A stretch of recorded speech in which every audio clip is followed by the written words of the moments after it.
A Mother Tongue by Dr. Rizal.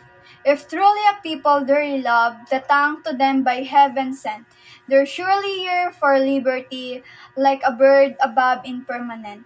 Because by its language one can judge a town, a barrio, and kingdom.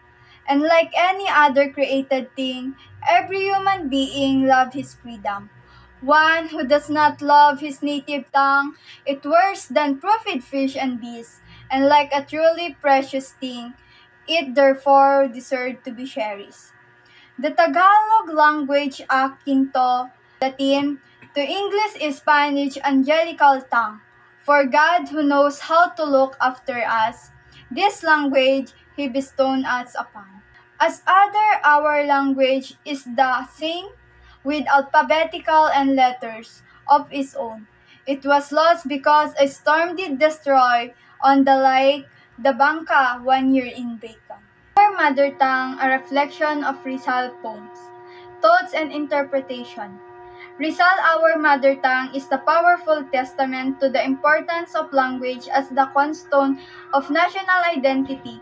The poem, written when he was just 18 years old, demonstrates a profound understanding of the connection between language and freedom.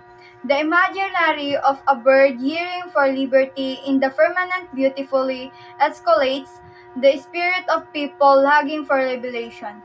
Rizal assertion that one who does not love his native tongue, it worse the profit fish and bees, is a strong call to action urging people to embrace their language and heritage. Central themes. The poem revolves around several key themes. Love of country. The poem emphasized the deep connection between language and national identity. Loving one mother tongue is synonymous with loving one country.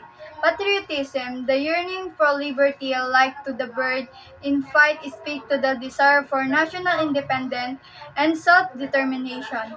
Desire for freedom. The poem explicitly likes language to the freedom, suggesting that the people who value their language will also fight for the freedom. Call for social justice. Rizal commendation of those who disregard their native tongue can be interpreted as the call for social justice, arguing people to value their language and culture. Importance of the poem.